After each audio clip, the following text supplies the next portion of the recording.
It was July 4th, 1999, America's Independence Day. Fireworks were waiting in the night sky.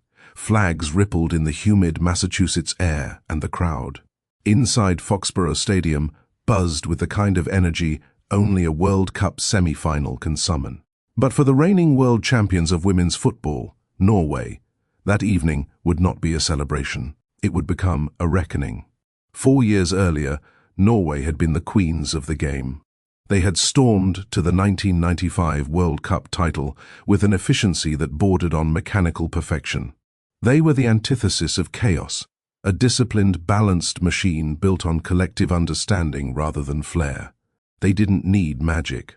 They had structure, steel, and an almost military devotion to each other. But on this July night in Foxborough, that fortress of order would crumble.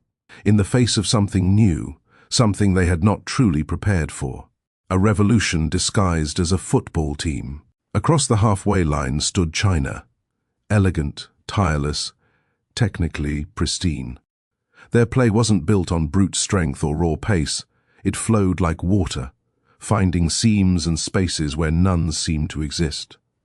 At the heart of it all was Sun Wen, a forward with the grace of a dancer and the vision of a chess master. She was the conductor of an orchestra that played on the pulse of precision and imagination. When the whistle blew, the contrast between the two worlds was immediate. Norway's lines were sharp and narrow. China's movement was loose, unpredictable, and alive. Within minutes, the rhythm of the match tilted. Norway's defenders, so used to dictating tempo, found themselves chasing shadows. Each Chinese pass sliced deeper into their defensive core, each touch drawing them further out of their comfort zone. And then it happened, the first goal. A moment that seemed to hang in mid-air before it struck like thunder. Sun Wen, drifting into space at the edge of the box, lifted her right foot with effortless precision. The ball curled, gliding past goalkeeper Bente Nordby and into the corner. The red-clad section of the crowd erupted. For Norway, it was a jolt. Not just to the scoreboard, but to their belief system. Their defensive discipline, once unshakable, began to splinter under China's relentless movement. The midfield pairing that had controlled so many tournaments, led by Hege Riis's poise and timing, suddenly found no oxygen. Every time Riis touched the ball, two Chinese players closed in, forcing her backward, stripping her of space and rhythm. Coach Per Matthias Hogmo shouted from the touchline, gesturing for his players to stay compact, to hold their shape. But by halftime, that shape was gone. China had turned the match into a tactical dance, one in which Norway's rigid choreography couldn't keep pace. By the 60th minute, it was 3-0, then 4-0. And when Sun Wen scored again, a delicate strike that rolled with the inevitability of fate, the scoreboard read 5-0.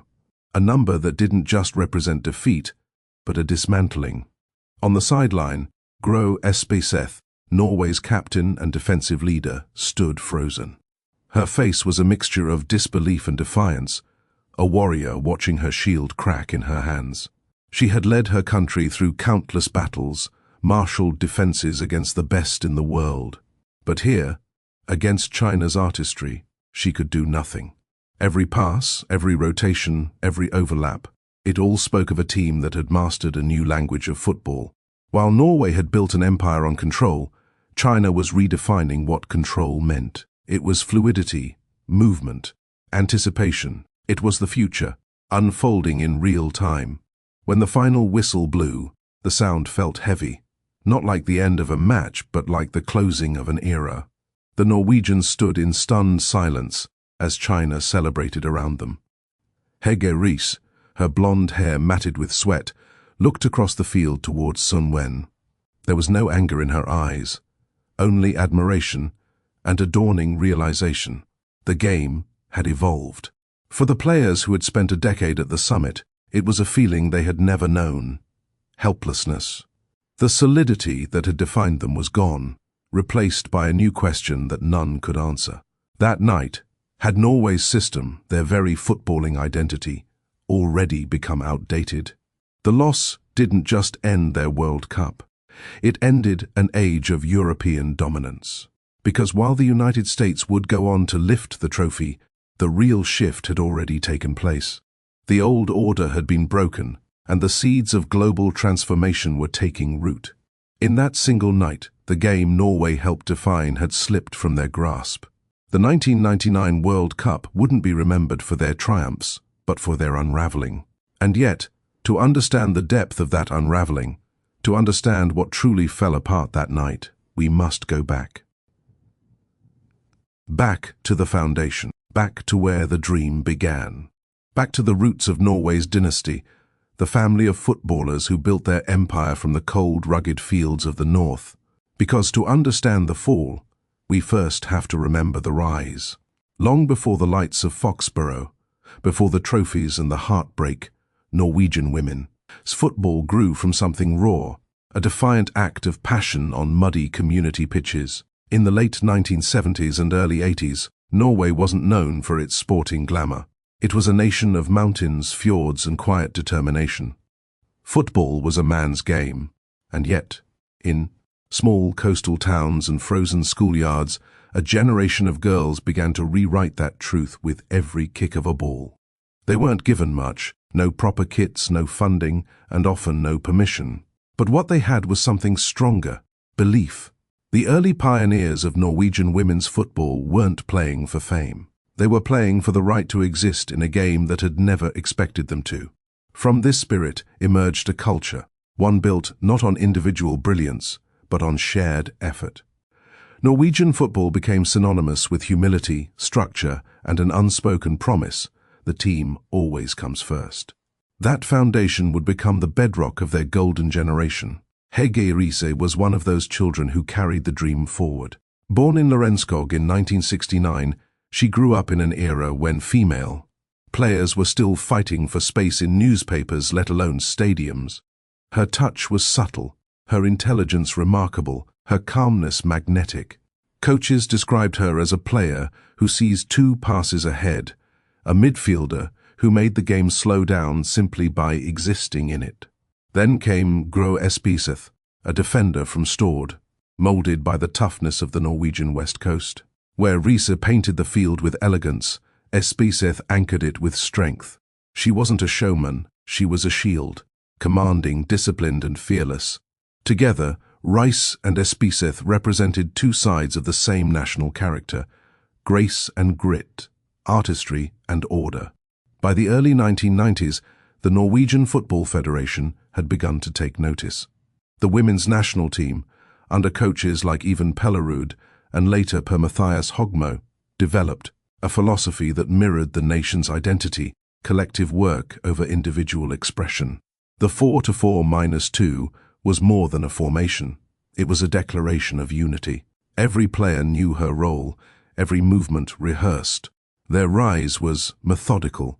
Norway reached the 1991 Women's World Cup final, the very first in history, but fell to the United States. It was a loss that cut deep but ignited something powerful. 4 years later, in 1995, they returned with vengeance. This time, they conquered the world. That World Cup win in Sweden wasn't just a victory, it was vindication. They played with mechanical precision, defense organized like clockwork, midfield transitions sharp and unrelenting. They beat Germany in the semi-final, then overcame a bold young German side again in the final, 2-0. When Riise lifted the trophy, it wasn't just Norway celebrating. It was Europe's triumph against the might of North America. For a brief, shining moment, Norway was the standard. They were the proof that discipline could defeat flair, that system could outlast spectacle. And in that belief, their identity solidified. But success has a strange effect on the soul of a team. It breeds confidence and sometimes complacency. In the years that followed, Norway's philosophy remained rooted in the same structure, the same shape that had delivered glory. They refined it, perfected it, even exported it. The system became sacred. And yet, beneath the medals and celebrations, the world around them was shifting. In the late 1990s, women's football began to globalize. China, The United States and Brazil were beginning to play a faster, more fluid brand of football, one less predictable, more expressive. But in Norway, the formula stayed the same. Why change what had made you champions?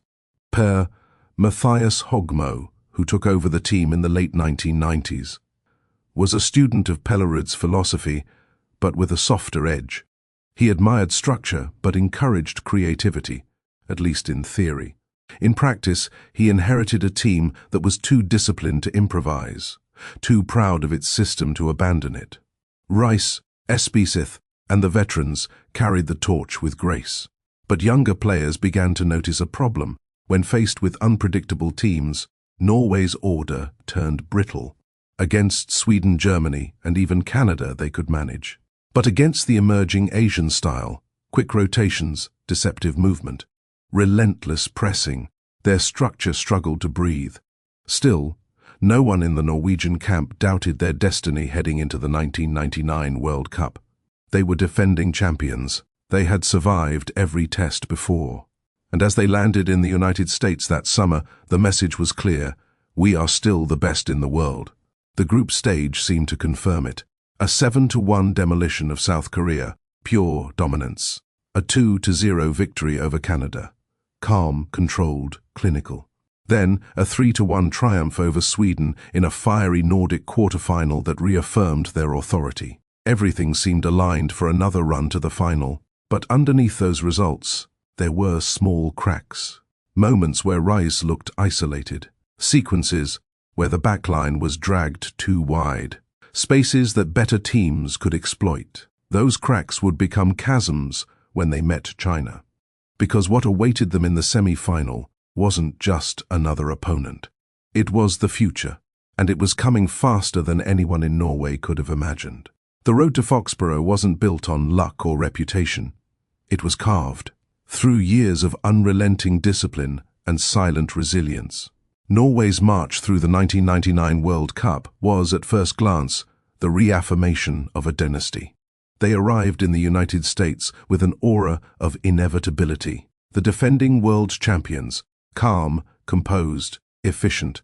A team whose very presence seemed to say, "We've been here before. We know how to win this." But beneath that surface calm was a quiet tension. The world around them was changing. The 1999 tournament was unlike anything women's football had ever seen. Packed stadiums, global television coverage, a new kind of spectacle. It was the first Women's World Cup that felt big. For Norway, that spotlight carried weight. Every team wanted to beat the champions. Every headline wondered if the Norwegians could still keep pace with a rapidly evolving game. Coach Per Mathias Hogmo knew the stakes. He was methodical, almost professorial in his approach, a tactician who believed in control above all else. To him, Norway's 4-4-2 wasn't just a shape, it was an ecosystem, a delicate balance between trust and precision. His mantra was simple: discipline wins tournaments. Hege Riis, his general on the field, embodied that philosophy. She was the metronome, dictating tempo, her passing a quiet language of leadership. She could slow a game down with a single touch, read danger before it arrived, and turn defense into attack with the flick of a boot. Around her moved a cast of loyal warriors: Gro Espeseth in defense, Ragnhild Gulbrandsen up front, Marianne Pettersen, Norway's reliable goal threat, and goalkeeper Bente Nordby, a wall of calm under pressure. Their opening match against South Korea was a statement. 7 goals, a blur of red and white precision. Rice orchestrated the midfield like a conductor, spraying passes to the wings, feeding Gulbrandsen and Pettersen as if drawing lines on a canvas. Every run was timed, every tackle clean. It was as if the ghosts of 1995 had returned in sharper form. Commentators praised them. "Norway are still the most complete team in women's football," one American broadcast declared. The players smiled politely in post-match interviews, but inside there was relief more than joy. They knew that the real tests were still ahead. Next came Canada, physically strong, direct, and unafraid to press. For long stretches, the game was tight. The Canadians pressed rise, denied space, and tested Espeseth's backline. But Norway did what champions do. They found control in chaos. 2 goals, no reply. Another clean professional victory. The quarter-final brought a familiar rival, Sweden, a Nordic derby, fierce and personal. The teams knew each other's rhythms, their tendencies, even their tempers. The first half was a battle of wills, long balls, heavy tackles, and tactical feints. But Riis's composure was the difference. She drew defenders out, opening lanes for Gulbrandsen to exploit. By the final whistle, Norway had won 3-1. It wasn't their prettiest performance, but it was the kind of victory that forges belief. In the locker room afterward, there was laughter, music, and a quiet sense that destiny was waiting again. They were 1 win away from another final. But even as they celebrated, Hogmo noticed details others missed, small hesitations in transition. Fatigue in the defensive line, the midfield losing compactness under sustained pressure. He saw moments where Riis was left stranded between lines, where the distances between players stretched too wide. Against European sides, those flaws could be masked. Against China, he feared, they could be punished. The players brushed it off. Confidence was their armor. They had beaten China before, after all, in the 1995 semi-final, and done so with authority. But this wasn't the same China. Throughout the tournament, the Chinese had moved like a single organism, gliding across the pitch with a rhythm that seemed to come from somewhere deeper than tactics. Their star, Sun Wen, had become the face of the World Cup, scoring, assisting, leading, smiling, under the floodlights like a woman who knew she belonged among the game's immortals. Lu Ailing, her midfield partner, added grit to grace, covering ground, intercepting passes, and dictating tempo with her calm, deliberate touch. The two were building something that looked effortless, but was, in truth, revolutionary. When Norway's analysts watched the tapes, they saw the danger. China didn't play by traditional rules. They pressed in waves, interchanged positions constantly, and rotated. The midfield triangle so fluidly that no one could pin them down. Their full-backs overlapped relentlessly. Their centre-backs stepped high to compress space. It was a system that made even the most rigid defences lose their shape. And Norway's 4-4-2 was built entirely on shape. Hogmo warned his players in the pre-match meeting, "They will not stop moving. You must trust your structure, not your instinct." It was the kind of advice that had won them titles before. But against China, it would soon become their undoing. In the days before the semi-final, Norway trained under the scorching New England sun. The players looked sharp, but nerves flickered beneath the surface. Espeseth's knees were sore. Riis was fighting fatigue. A few of the younger players whispered about China's form, their dominance. Over Russia and Ghana, their near-perfect possession statistics. But veterans silenced those doubts. "We are Norway," Espeseth reminded them. "We don't break." When matchday came, July 4th, the stadium pulsed with noise. The Americans had filled the stands, waving both US and Chinese flags drawn by the promise of artistry. For many fans, Norway represented the past, sturdy, efficient, European. China represented the future, fluid, technical, global. The stage was set for a clash not just of nations, but of philosophies. And as the Norwegian anthem played, the players closed their eyes and breathed in the humid air. Somewhere inside, they could feel that this was more than a semi-final. It was a test of everything they believed about football itself. A test they were certain they would pass. Foxborough Stadium, July 4th, 1999. The humid air hung heavy, and even before kickoff, something in the atmosphere felt charged, not electric but uneasy. Norway stood lined up, focused, unsmiling. Across from them, the Chinese players moved lightly, exchanging quiet words, their eyes alive with calm determination. 50,000 fans filled the stands, flags rippling in the summer heat. The US crowd, many neutral, leaned toward China. They admired the artistry, the movement, the flow of a team that seemed to dance rather than grind. For Norway, used to being the architects of order, it felt like stepping into someone else's dream. The whistle blew. From the first touch, the tone was set. China played like water, uncontainable. They stretched Norway's rigid lines until they began to creak. The ball zipped from left to right, back to front, moving through the spaces where Norway's formation couldn't reach. Every pass from Liu Eiling seemed to arrive perfectly weighted, every run from Sun Wen perfectly timed. Norway tried to impose their will. Rees called for calm, gesturing for shorter passes, urging her teammates to reset. Espeseth barked orders at the back, pushing her defenders higher. But China's movement blurred every line of communication. The 4-4-2, once their fortress, was now a cage. 15 minutes in, the first breakthrough came. A long, arcing pass from Liu Eiling split the Norwegian centre-backs. Sun Wen darted between them, her run as smooth as silk.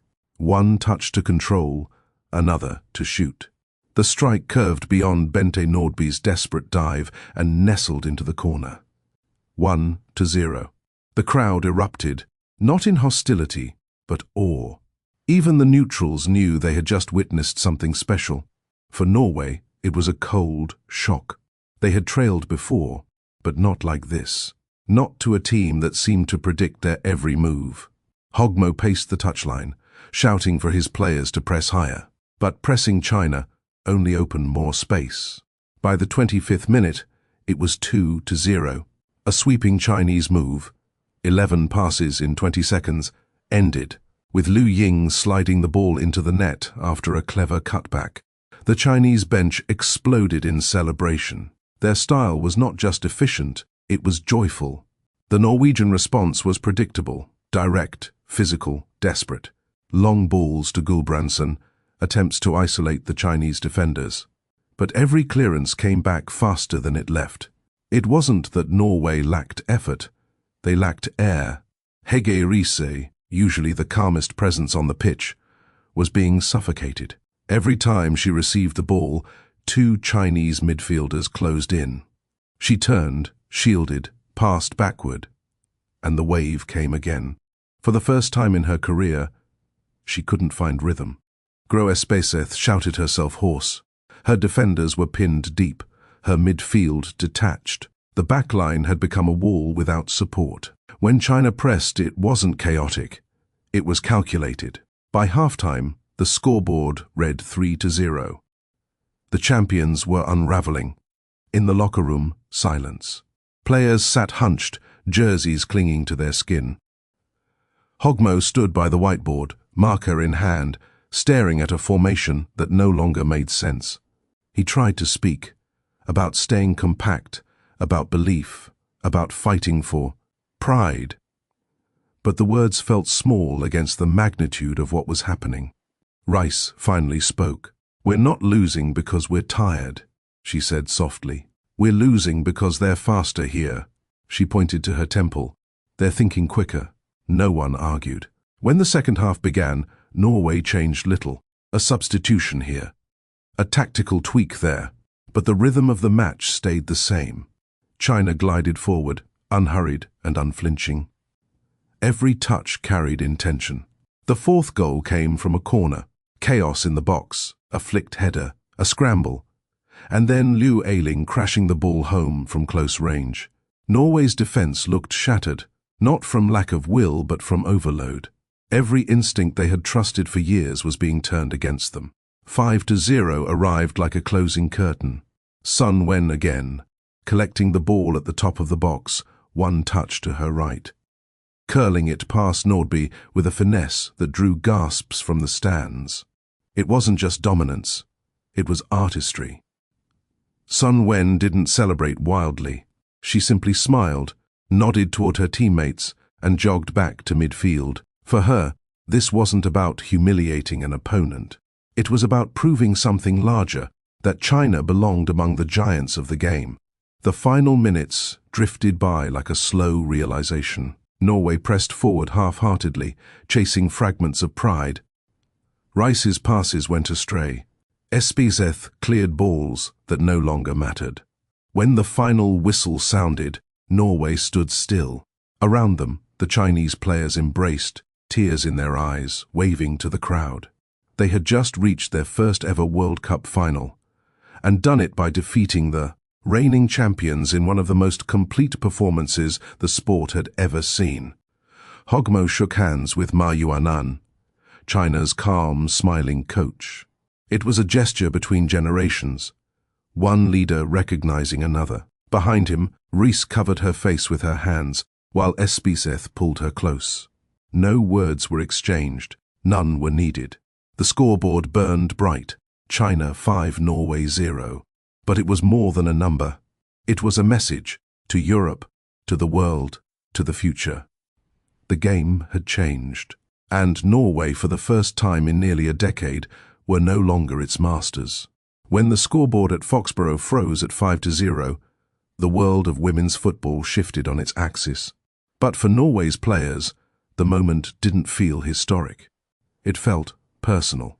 It felt like failure. As the crowd roared for China's triumph, the Norwegians gathered in a small, tight circle near the halfway line. Their heads were bowed, their hands on their knees, their breathing ragged.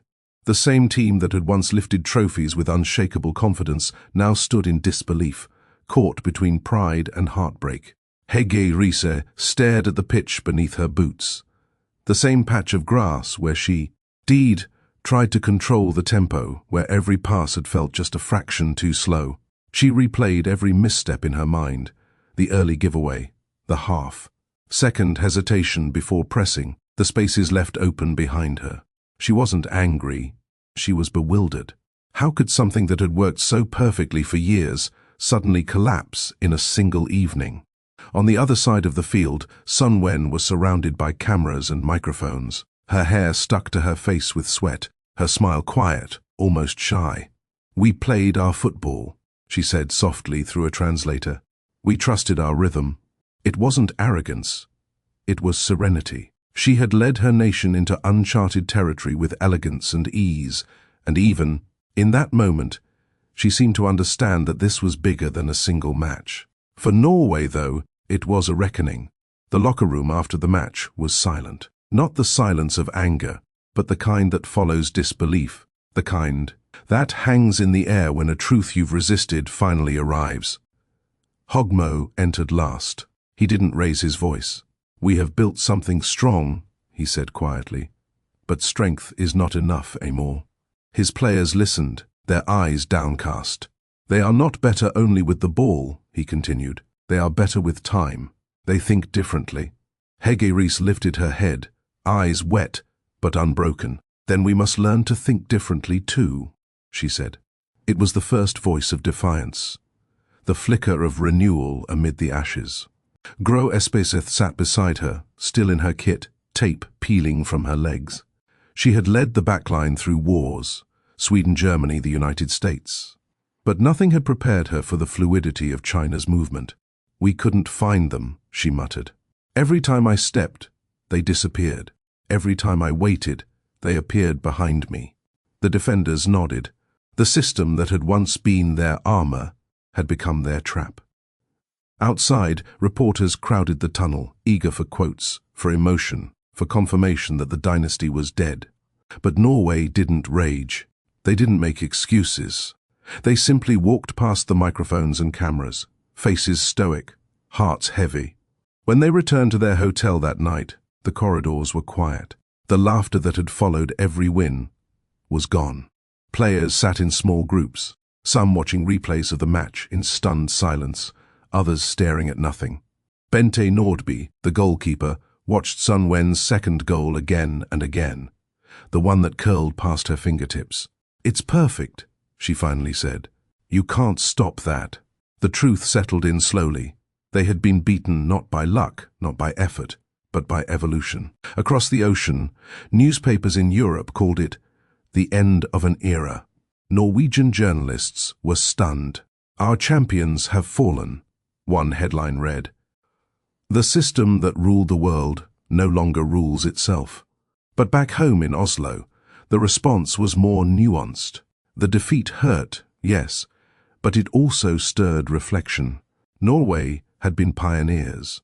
They had built something from nothing, carried European women's football to the global stage, and done it with pride. But now, the game they helped to build had grown beyond them. In China, meanwhile, the victory was celebrated as a national awakening. For years, the Chinese women's team, the Steel Roses, had trained in near anonymity, far from the global spotlight. Now, they were heroes. Newspapers compared Son Wen to Pelé, to Maradona. Children across the country began to dream of football not as fantasy, but as destiny. The semi-final wasn't just a sporting result. It was a cultural shift. For Norway, the weight of that shift became clear in the days that followed. They attended the closing ceremonies, applauded, as the United States and China met in the final, but their smiles were thin. The Americans would go on to win the tournament in front of 90,000 fans at the Rose Bowl, Brandi Chastain ripping off her jersey in that now iconic moment of triumph. Yet even as the US celebrated, those within the game knew the true turning point had already come, in Foxborough, when the champions fell. Rice and Espiseth watched that final from the stands, arms folded, analyzing every movement. They saw the same fluidity from China, the same relentless structure from the United States, and they understood what it meant. The world was catching up. In the quiet after the final whistle, when the American players lifted the trophy, Rice turned to Espiseth and said, "We were part of the beginning. Now they're writing the next chapter." Espiseth nodded. "Then we'll have to learn their language." It was a rare moment of humility and hope. The realization that the fall of a dynasty doesn't erase its legacy. It transforms it. For Norway, that transformation had begun the moment the whistle blew in Foxborough. Their empire had ended, but their influence had not. The question was no longer whether they could return to the top. It was whether they could evolve fast enough to belong in the future they had helped create. In the years that followed Foxborough, Norway carried their defeat like a scar. Not an open wound, but a quiet reminder of how quickly dominance can fade. For almost a decade, they had been the model. The team that defined European excellence. But after that 5-0 loss, the questions never stopped. Was it just one bad night? Or had the world moved on without them? The truth, as it turned out, was somewhere in between. When the plane carrying the Norwegian squad landed in Oslo, there were no jeers, no outrage. The fans who met them at Gardermoen Airport applauded. They still saw heroes, women who had lifted their country to heights no one thought possible. Yet the players knew that something fundamental had changed. The game they had once mastered was no longer the same game. Hege Riise, ever the philosopher on the pitch, put it best in an interview years later. "That match wasn't just a defeat," she said. "It was a mirror. We saw what football was becoming, and we realized we weren't ready for it. In that sense, the 1999 semi-final became a turning point not only for Norway, but for the entire women's game. China's brilliance had revealed what was possible. Technical mastery, synchronized pressing, creative freedom within structure. And the United States, with its athletic power and relentless mentality, had shown what global investment and visibility could achieve. Norway, for all its discipline, suddenly looked small next to that scale. Yet in their humility, there was strength. They didn't retreat, they redefined. Coach Per Mathias Hogmo would later say that the defeat forced Norway to confront the limits of their football philosophy. "We realized we couldn't rely on repetition," he recalled. "We had to start thinking and feeling differently about the game." In the early 2000s, that evolution began.